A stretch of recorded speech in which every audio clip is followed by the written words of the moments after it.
नमस्ते। थर्ड आई में आपका स्वागत है। ये जग्गी वासुदेवन तो निकल ही नहीं रहा है दिमाग से। सदगुरु मैं इनको नहीं कहूँगा। जैसे बाबा रामदेव को अब लाला रामदेव ही कहना ठीक है, जब से वो व्यापारी हो गए हैं। इनको सदगुरु कह के मुझे लगता है कि गुरु जो सारे मेरे भाई गुरु के बदौलत ही आज तक मैं यहाँ पहुँचा हूँ, जो पढ़ाई लिखाई की, तो उस गुरु नाम पे थोड़ा कहीं ना कहीं धब्बा लगता है।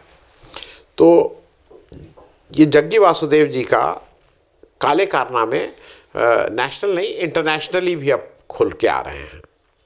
मैं साइट का नाम दे रहा हूँ, gurumag.com है, एक पोर्टल है।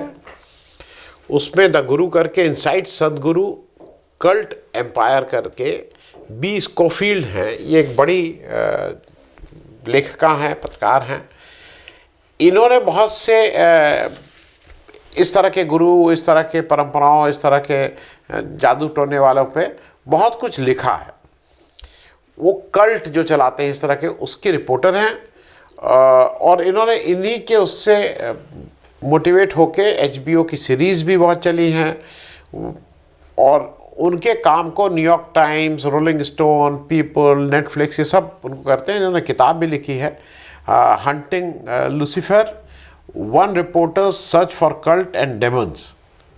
तो इन्होंने सदगुरु के बारे में अभी 4 मार्च मतलब एक खुलासा किया है। लंबी स्टोरी है। तो सदगुरु जग्गी वासुदेवन के काले कारनामों को मैं भी कोशिश करूंगा कि आपको सिलसिलेवार कुछ बताता चलूं। आज एक ही इनके काले कारनामे को खोल रहा हूँ। पुराना तो आपको आ ही चुका है, जो श्याम मीरा सिंह ने किया था। उससे पहले जो पत्नी की हत्या के इन्होंने की थी, इसकी FIR भी हुई थी। उस पर भी फिर से डिटेल में एक बार बात करेंगे, लेकिन आज हम लोग केवल बात कर रहे हैं। ये मैं सबसे पहले लगा दे रहा हूँ, और उसको इनसाइड सदगुरुज कल्ट एम्पायर, उसमें 4-5 चीज़ें बताई हैं।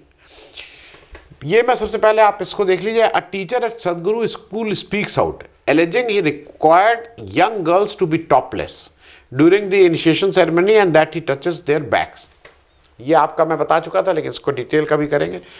फिर ये कह रहे हैं 2 former devotees alleges सदगुरु recruited them to try and kill rival Guru Nityananda in 2010। इनके जो डिवोटी हैं वो खुद आके कह रहे हैं कि इन्होंने अपने एक पुराने राइवल गुरु, जो मतलब इनके प्रतिद्वंदी थे, उनको उनकी हत्या कराने की भी बात की। और फिर ये कह रहे हैं कि महिलाओं का इनके ऊपर, वो सब सिलसिलेवार आप सामने स्क्रीन पे देख रहे हैं।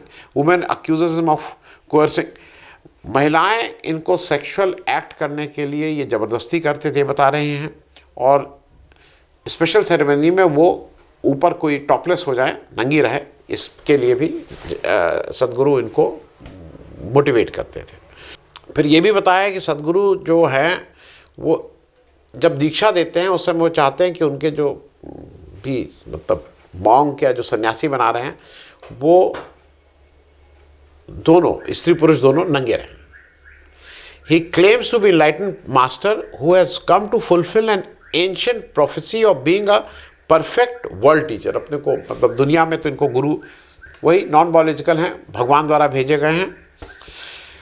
और फिर इन्होंने ये हवाला दिया है इन रिपोर्टर साहब ने कि over a dozen former senior staff members and devotees of many years are speaking out against Sadhguru's misconduct. इन्होंने एक चीज़ इसमें साफ साफ कही है कि लोगों की सुरक्षा के लिए इन्होंने कहा है कि editor's note, sources have been granted anonymity out of fear of their physical safety. If any source is threatened, harmed और killed as a result of this article, it will only substantiate the allegations. तो जब ये आपको ये सब मैं सामने ला रहा हूँ तो ये खतरा है, रियल है, ये आप भी समझ सकते हैं। तो सबसे पहले ये है कि अच्छा, सबके नाम स्कॉफील्ड ने सबके नाम चेंज किए हैं। उनके पास सबके नाम हैं, उनका सब कुछ है। अगर कोई जांच मेरे ख्याल में होगी तो बिल्कुल उसमें करेंगे, क्योंकि लॉ ये कहता है, लेकिन अदरवाइज वो सोर्स ऐसे नहीं बताएंगे। सदगुरु के एक डिवोटी हैं डैनियल। उन्होंने ये बताया कि सदगुरु ने उनसे कहा था कि 2010 में डैनियल से बात करते हुए बताया था कि उनके लिए लोग हत्या भी कर देते हैं। ये सदगुरु का स्टेटमेंट टू डैनियल था, जो स्कॉफील्ड लिखती हैं। उनका एक झगड़ा नित्यानंद नाम के एक दूसरे गुरु जी थे, उनसे उनका बहुत झगड़ा था। उनको लगता था कि ये जो मैंने अपना सारा कुछ साम्राज्य किया है ये उसको थ्रेटन कर रहा है, मेरे चेले उसके चेले हो जाएंगे, क्योंकि हरकतें वो वही करता है। नित्यानंद जो है उसको रेप करके 2019 में भाग गए, उनके ऊपर केस चला, वो तो निकल लिए। वो उतने इन्फ्लुएंशियल नहीं थे कि यहाँ मैनेज कर पाए। ये तो कोयम्बटूर में सब पुलिस को मैनेज करते हैं। तो वो जब निकले तो उन्होंने एक देश बनाया और उसका नाम नए हिंदू राष्ट्र का नाम कैलाश या श्री कैलाशा या उसको कहते हैं यूनाइटेड स्टेट ऑफ कैलाशा करके उन्होंने एक देश बना लिया, अपनी करेंसी अपना सब कुछ, वो अब एक देश के ना वो हो गए। तो उनसे इनकी बहुत खुंदक है जग्गी वासुदेव की, नित्यानंद से। अब वो ये कहते हैं कि according to Daniel, Jaggi Vasudev Daniel से कहते हैं कि वो जो नित्यानंद है वो मानवता का दुश्मन है, और ये जो नकली गुरु है ये हमारे अपने मतलब अपने को जग्गी कहते हैं हमारे से असली गुरु के लिए रास्ते में रोड़े अटकाता है, और ये बड़ा अपराध है। इस तरह का जो काम कर रहा है नकली गुरु नित्यानंद, बड़ा अपराध है और उसको समाप्त करना होगा। समाप्त मतलब खल्लास। तो उनसे ये पूछते हैं डैनियल, भाई आप ही क्यों नहीं खत्म कर देते। डैनियल भी पूछते हैं, बाद में एक और जो आते हैं वो भी इनसे पूछते हैं कि भाई आप ही क्यों नहीं उनको, आप तो कहते हैं कि मैं अपने कई आपने सेशन में कहा है कि मेरे पास उस तरह की पावर है, मैं ऐसे चाहूँ तो चुटकी बजाते हुए आदमी का काम तमाम कर दूँ। तो कहते हैं नहीं नहीं नहीं, ये लॉ ऑफ कर्मा है, मैं ये कर्म बुरे कर्म अपने ऊपर नहीं लेना चाहता हूँ। बड़े अच्छे आदमी हैं आप। तो अब सदगुरु डैनियल से कहते हैं, डैनियल से कहते हैं कि तुम मारोगे, वो कहता नहीं। तो कहते हैं कोई अरेंज कर सकते हो आदमी जो उसकी हत्या कर दे। और फिर वो ये भी बताते हैं कि संगम पांडे नाम का जो व्यक्ति है जो इनका चेला है सदगुरु का, वो बंदूक का इंतजाम, वो गन का इंतजाम, अब गन राइफल है कि बंदूक है कि रिवॉल्वर है कि पिस्टल है, मतलब फायर आर्म का इंतजाम करेगा। और ये भी बताते हैं डैनियल को कि मीरा और ओलिविया जो उनकी महिला चेली हैं वो होटल में हैं, वहीं पे अमेरिका में सब हथियार दिया रहा है, वो हथियार लाके उनको दे देगा। लेकिन बाद में गुस्सा हो जाते हैं कि वो वेट करती नहीं, वो दोनों हमारी चेली और लाके हथियार नहीं दिया, वो तो ठीक आदमी नहीं है, और इत्यादि इत्यादि। फिर वो सीन से, अब सीन जो है ये भी नाम बदला हुआ है, जैसा ये कह रहे हैं इसको फील्ड। सीन से बात की है उसने, उसका कहना है कि उसने हत्यारे का इंतजाम कर दिया है। वो हत्यारे का इंतजाम करेगा ये उससे भी कहते हैं। लेकिन मोटा मोटी यह है कि संगम पांडे वो जो हथियार देने नहीं आया, जग्गी वासुदेवन जी को बहुत गुस्सा आई। और फिर डैनियल ने बताया कि जब डैनियल ने कहा कि मैंने जब मीरा से बात की कि भाई ये जो तुम गन तुम लोग को कर रही थी तो तुम हत्या करोगी, मतलब तुम ये क्यों उसमें पार्ट। तो मीरा ने उनसे कहा कि मैं सदगुरु को, जग्गी वासुदेवन को नो नहीं कर सकती हूँ, मैं जब उनकी तरफ देखती हूँ तो मुझे अभिभूत हो जाती हूँ, इत्यादि इत्यादि। लेकिन आप नो कह सकते हो, इसलिए आपने नो कर दिया। अब जो ओलिविया जी हैं, जो जिनको मतलब ली, जो दूसरे एक सज्जन हैं जिनका नाम फिर चेंज किया गया है, उनको जग्गी वासुदेवन ने कहा कि ये जो गन है इसको मूर्ति में छुपा के भेज दो इंडिया। तो मूर्ति में गन छुपाई गई।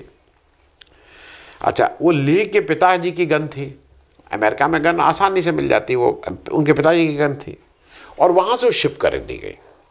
शिप किसके नाम हुई? जग्गी वासुदेवन के भाई के नाम से। भाई को बताया नहीं गया कि इसमें गन है। पुलिस ने इंटरसेप्ट कर लिया, पुलिस ने स्कैनिंग की, गन थी अंदर, और इनके भाई साहब को जेल लेती गई। तो जग्गी वासुदेव जी के वो जेल में हैं। अब मैं ये बातें इसलिए आपसे शेयर कर रहा हूँ कि ये सब subject to, these are facts which that lady is telling.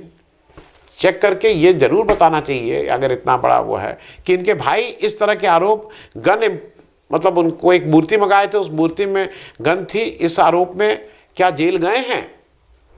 अगर ये बता दें तो दूध का दूध पानी का पानी हो जाएगा, क्योंकि ये तो कह रही है कि इस आरोप में ये जेल गए हैं। अब नित्यानंद की बात, नित्यानंद इनके कॉम्पिटिटर थे, वो तो अब अपना माउंट कैलाश कुछ कर रहे हैं। जब सीन जी आए थे खाने पर, तो सदगुरु ने उनके साथ ये कहा था कि भाई एक नित्यानंद को मारने का षड्यंत्र उनके साथ किया था, और उन्होंने ये भी कहा था सीन से कि भाई अगर वो इतना ज़्यादा मेरा राइवलरी है कि अगर मैं उसको नहीं मारूंगा तो वो मुझे मार देगा, तो इसलिए उसको मारना ज़रूरी है। और फिर इस बंदूक के लिए उन्होंने, उनके सहायक ने फ़ोन वोन भी किया था सीन को। ये सब चीज़ें ऑलरेडी सिलसिलेवार इसमें हैं, आप भी पढ़ सकते हैं।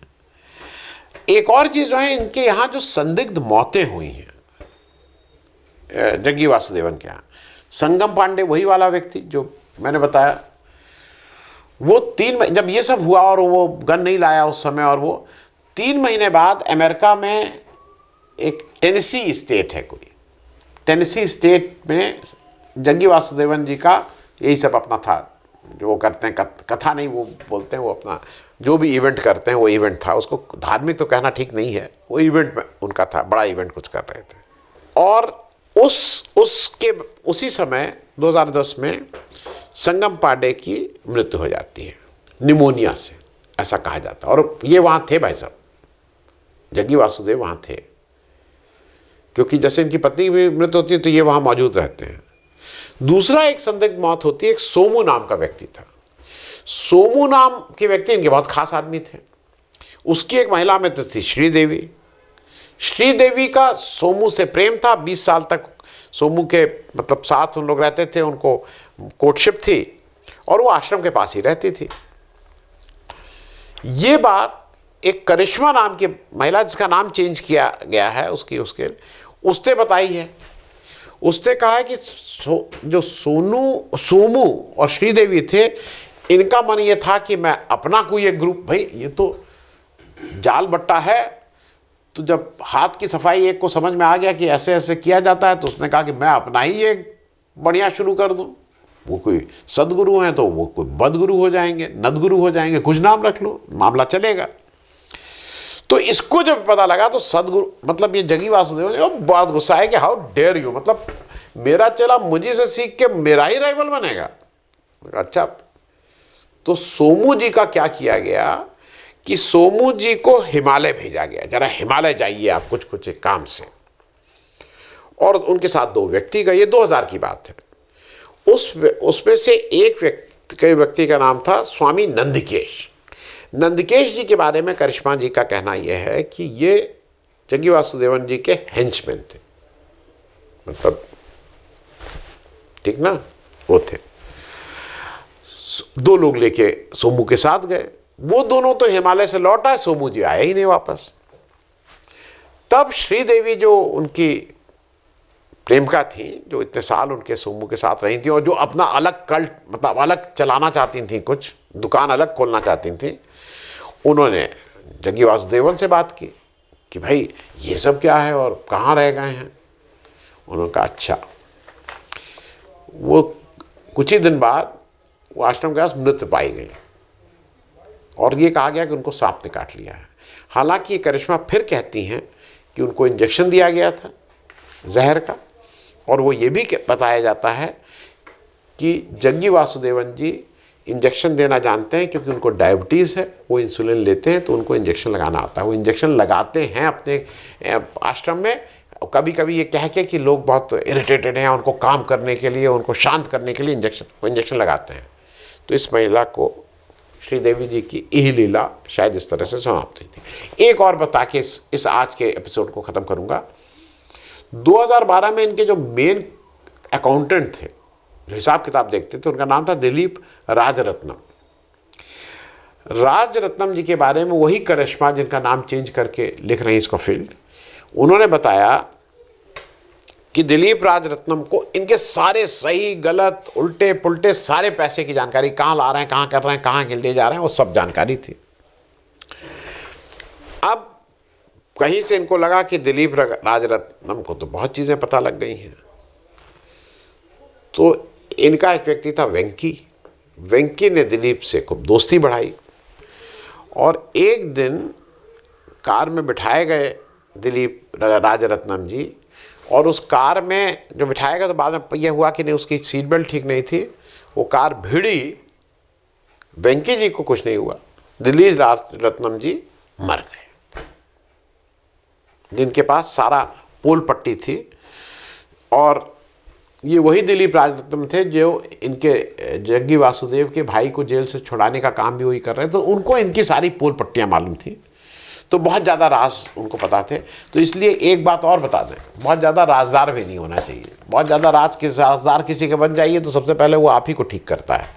ये गुजरात में हम लोगों ने बहुत से लोगों के बारे में देखा, हरेन पांड्या हो, चाहे वो सोहराबुद्दीन हो, तुलसीराम प्रजापति हो, मामला फिर ऊपर ही का टिकट कट जाता है। तो बहुत राजदार भी बनने की ज़रूरत नहीं है। फिलहाल आपको आगे भी, ये मैं डेट इसलिए नहीं कर रहा हूँ कि इसमें टाइम लगता है थोड़ा, लेकिन आगे जग्गी वासुदेव की कुकर्मों की किस्त 2 भी आपको बताएंगे, लेकिन फ़िलहाल के लिए थोड़ा होशियार रहिए। थैंक यू सो मच, धन्यवाद।